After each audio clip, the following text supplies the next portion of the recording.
Our devotional thought from the Old Testament today comes from the book of Genesis in the life of Joseph.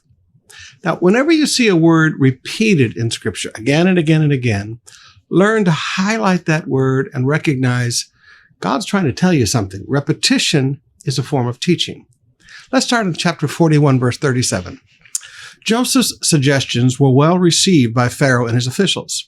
So Pharaoh asked his officials, "Can we find anyone else like this, so obviously filled with the Spirit of God?" Then Pharaoh said to Joseph, "Since God has revealed the meaning of the dreams to you, clearly no one else is as intelligent or wise as you are.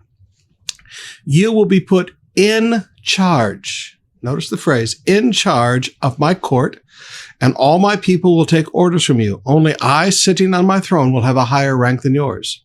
Pharaoh said to Joseph, "I hereby put you in charge of the entire land of Egypt." All right. So we get the point. Joseph has been placed in charge. But now look at verse 33. Then he had Joseph ride in a chariot reserved for his second in command. And wherever Joseph went, the command was shouted, "Kneel down." So Pharaoh put Joseph in charge of all of Egypt. One of the ways of putting people in charge is to publicly display that you have put your authority on them. A person cannot be in charge of something if people question whether they're really in charge. So Pharaoh made sure publicly, not just privately in the courtyard, but publicly, he made sure everybody knew he was in charge. Now that's a great truth in itself. But now I want you to notice what Joseph did. Verse 45. Then Pharaoh gave Joseph a new Egyptian name, Zephanath-Paneah. He also gave him a wife whose name was Asenath. She was the daughter of Potiphera, the priest of On. So Joseph took charge of the entire land of Egypt. Joseph took charge of the entire land of Egypt. Verse 46. He was 30 years old when he began serving in the court of Pharaoh, the king of Egypt.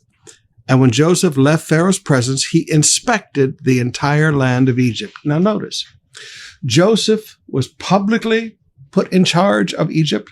Joseph was privately in front of the top leadership put in charge of Egypt. But now Joseph has to take charge.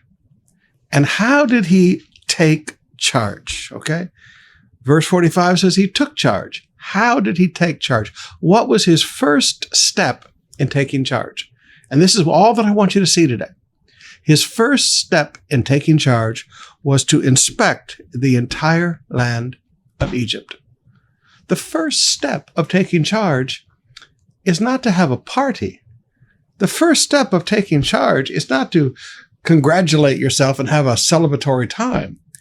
The first step in taking charge of something is to inspect the whole thing, not a piece of it, the entire land of Egypt.